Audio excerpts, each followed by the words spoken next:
ওম শান্তি। শিব বাবা আমাদেরকে যে ড্রামার জ্ঞান দিয়েছে, এই জ্ঞান হচ্ছে অদ্ভুত জ্ঞান, মোস্ট ওয়ান্ডারফুল জ্ঞান দিয়েছে।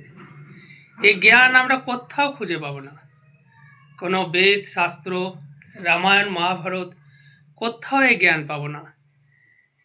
তো এই ড্রামার জ্ঞান আমাদেরকে শিব বাবাই দিয়েছে। আমরা এখন জেনে গেছি ড্রামার আদি মধ্য অন্তের কাহিনী। তো এই ড্রামা শব্দের মধ্যেই আমরা অনেক কিছু লুকিয়ে আছে। ড্রামা অর্থাৎ মা। তো মা যেরকম সন্তানের প্রতি সবসময় সহানুভূতিশীল হয়, হেল্পফুল হয়, সন্তানের সব কিছু ভালো মন্দ মাই চিন্তা করে।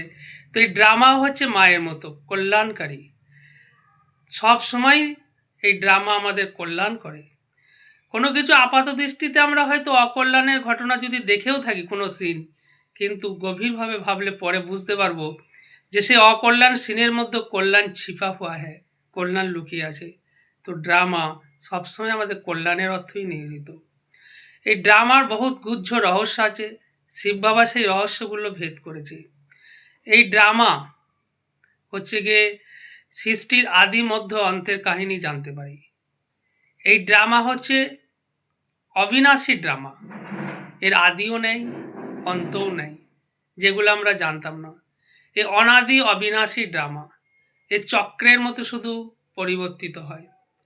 ড্রামা টিক টিক করে চলেই চলেছে, এক সেকেন্ড না মেলে পরের সেকেন্ড সে। ৫,০০০ বছরের এই ড্রামা বারবার শুধু রিপিট হচ্ছে। এই ড্রামা ডিউরেশন হচ্ছে ৫,০০০ বছর। ৫,০০০ বছর বাদ আবার নতুনভাবে শুরু হচ্ছে, আবার শেষ হচ্ছে। কিন্তু এর পুরোপুরি সবসময় মুভমেন্ট কন্টিনিউয়াস চক্রাকারে পরিবর্তিত হচ্ছে। এর আদি অন্ত খুঁজে পাওয়া যাবে না। এই ড্রামা হচ্ছে কল্যাণকারী, প্রত্যেকটা সিনের মধ্যে কল্যাণ লুকিয়ে আছে, যেটা আমাদের আপাত দৃষ্টিতে অনেক ইলিউশন হয়, ভ্রম হয়। আমরা দুঃখিত হই, হার্ট হই, আমরা বুঝতে পারি না যে কেন আমার জীবনে এত ঘটনা ঘটলো, খারাপ ঘটনা ঘটলো। তো সেই খারাপ ঘটনার মধ্যে অনেক কল্যাণ লুকিয়ে থাকে। যেমন উদাহরণস্বরূপ বলা যায়, কোনো একজন বড় বিজনেসম্যান, তার বিদেশে একটা বিরাট মিটিং ছিল। তো ঠিক মিটিংয়ে যাওয়ার আগেই তার শরীর খারাপ করলো, হসপিটালে ভর্তি হতে হলো, হার্ট অ্যাটাক মতো হালকা হলো। তার ফলে সে বিরাট মিটিংটা অ্যাটেন্ড করতে পারলো না, যেখানে কোটি কোটি টাকার ডিল ছিল। সে খুব দুঃখিত হয়ে পড়লো, ফ্রাস্ট্রেটেড হয়ে পড়লো। হসপিটালে যখন ভর্তি অবস্থায় খুব দুঃখ ফিল করছি যে এত বড় ডিল আমার মিস হয়ে গেল। আমি তো সবসময় সৎ পথে থাকি, শিব বাবাকে নিয়েই থাকি, তার সত্ত্বেও কেন এই ঘটনা ঘটলো। বাবার প্রতি একটু সন্দেহও এলো, বাবার প্রতি একটু খারাপ ভাবনাও এলো, নেগেটিভ থিঙ্কিংও এলো। কিন্তু সেই ব্যক্তি আশ্চর্য হয়ে গেল, তার চোখ দিয়ে জল পড়তে লাগলো। কখন না যখন হঠাৎ করে সে পেপারে দেখলো যে প্লেনটা যাওয়ার কথা ছিল, সেই প্লেনটা অ্যাক্সিডেন্ট হয়েছে এবং যা সমস্ত প্যাসেঞ্জার ছিল সব মারা গেছে। তো সে ভাবলো তখন শিব বাবার করুণার, তার চোখে জল পড়ে গেল যে শিব বাবা কত আমাদেরকে সামাল করে রাখে।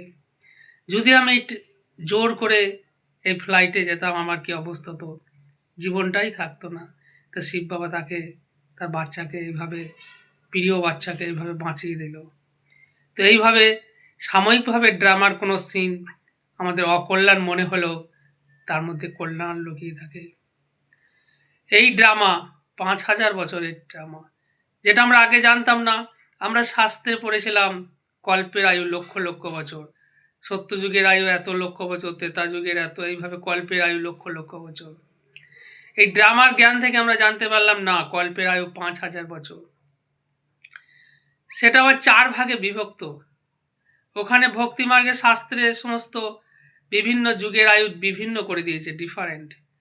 তো শিব বাবা এই ড্রামার জ্ঞান দিয়ে আমাদেরকে বলল না, কল্পের আয়ু ইকুয়াল ৪টে ভাগে বিভক্ত এবং ৪টে যুগে বিভক্ত, সত্য, ত্রেতা, দাপর, কলি। এবং প্রত্যেকটা যুগের আয়ু ১২৫০ বছর। এবং তার জন্যই আমরা স্বস্তিকা চিহ্ন ব্যবসায়ীদের ঘরে দেখতে পাই। স্বস্তিকা মানে ইকুয়াল 4টে ভাগ, আর গণেশ থাকে কারণ বাবা এই জ্ঞান দিয়ে আমাদেরকে সিদ্ধ পুরুষ বানিয়ে দিয়েছে। আমাদের গণেশ হচ্ছে জ্ঞানের মানে সিদ্ধ ছিল, তো সিদ্ধিদাতা। তো এইভাবে ড্রামার সমস্ত রহস্য রাজ বাবা খুলে দিল। আগে আমরা এই ড্রামা জানতামই না। এই ড্রামার যে 4টে ইকুয়াল ভাগ আছে, ড্রামার আয়ু যে 5,000 বছর, এই ড্রামা বারবার রিপিট হয়, 5,000 বছরের বাদ আবার রিপিট হয়। যা যা যে টাইমে যা যা ঘটনা ঘটেছিল প্রতিকল্পে, ঠিক সেই টাইমে প্রতি 5,000 বছর অন্তর ঠিক সেই টাইমে টাইমে অ্যাকিউরেট ঘটনা রিপিট হবে, এর কোনো পরিবর্তন হবে না। আর এই ড্রামায় কারো কোনো মোক্ষ বলে কোনো শব্দ নেই। আমরা এখানে পাঠধারী পাঠ বাজাচ্ছি, ড্রামা হচ্ছে গিয়ে আমাদেরকে পাঠ বাজানো করাচ্ছে। ড্রামা হচ্ছে গিয়ে আসল রিমোট কন্ট্রোল ধরে আছে, আমরা কাঠপুতলির মতো তার খেলায় খেলছি। ড্রামাই হচ্ছে গিয়ে আসল কর্তা। এমনকি ভগবান শিব বাবা বলছে আমিও ড্রামার বন্ধনে আবদ্ধ, এখানে আমারও কিছু করার নেই। প্রতিকল্পে কলিযুগের শেষে সঙ্গম যুগে 5,000 বছর বাদ আমাকেও ড্রামার নিয়ম অনুযায়ী আসতে হয়। আমিও ড্রামাতে বাঁধায়মান আছি, আমিও এসে পতির দুনিয়া থেকে পাবন বানাচ্ছি, নতুন দুনিয়া সৃষ্টি করছি। তো বাবাও এই ড্রামার বন্ধনে আবদ্ধ। তো এখানে প্রত্যেকটা পাঠধারী, কোটি কোটি পাঠধারী সবাই ড্রামার বসেই চলছে। সুতরাং ড্রামাই এখানে সবথেকে অডল শক্তি, যে আমাদেরকে চালয়মান করছে। ড্রামা বারবার 5,000 বছর বাদে রিপিট হচ্ছে, প্রত্যেকটা সিন 5,000 বছর বাদে অন্তত রিপিট হচ্ছে, এবং ড্রামা টিক করে চলেই যাচ্ছে। কোনো সময় এর শেষ নেই, আদিও নেই, অন্তও নেই। এটা ওয়ার্ল্ড অবিনাশী ড্রামা। এই ড্রামায় খুব ইন্টারেস্টিং, এই ড্রামা হচ্ছে ভ্যারাইটি ড্রামা। এখানে প্রত্যেকটা সিন, প্রতি সেকেন্ডে পরপর যে সিন আসছে একরকম না, বিভিন্ন রকম পরিস্থিতি, বিভিন্ন রকম সিন আসছে। তার মানে এই ড্রামার মধ্যে ভ্যারাইটি আছে। এই ড্রামা বোরিং না, ইন্টারেস্টিং। এই ড্রামার মধ্যে হার আর জিতের কাহিনী আছে, সবসময় একরাশ না। সত্য তেতাতে আমরা স্বর্গসুখ ভোগ করবো 21 জন্ম, এই সময় আমাদের জিত। আবার দাপট থেকে আমরা দেহ অভিমানে আসবো, বডি কনসাসনেস, আমাদের মধ্যে বিকার জাগবে, আমরা বিকর্ম করব, পাপ ঢুকবে, তার জন্য আমাদের কর্মভোগও হবে, দুঃখ অশান্তিও হবে। তাহলে আমাদের দুঃখের সিন শুরু হয়ে যাবে, এবং কলিযুগের শেষে সেই দুঃখ বেড়ে অতীতে চলে আসবে। তার ফলে এই ড্রামা হচ্ছে হার জিতের খেলা, সুখ দুঃখ সব কিছুই এই ড্রামায় আছে। সুতরাং এই ড্রামাকে আমাদেরকে সব থেকে বুদ্ধিমানের কাজ হবে অ্যাকসেপ্টেন্স।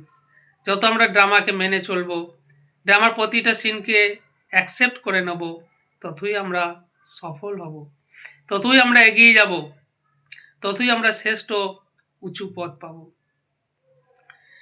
তো এই ড্রামায় মোট 84টা জন্ম ম্যাক্সিমাম হয়। আর যে ধর্মের যে অ্যাক্টর যখন নিচে নামে পরমধাম থেকে, সেই অনুযায়ী তার জন্ম হয়, তার পাঠ হয়। আর প্রতিকল্পে তারা সেইভাবেই আসবে, এতটুকু হেরফের হবে না।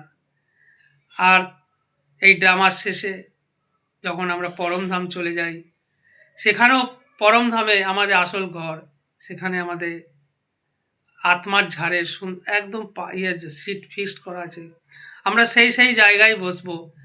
আবার এই ড্রামার নিয়ম অনুযায়ী আমরা যার যখন টাইম হবে সেই পরমধাম থেকে এই পৃথিবী মঞ্চে আমরা নিচে নামবো।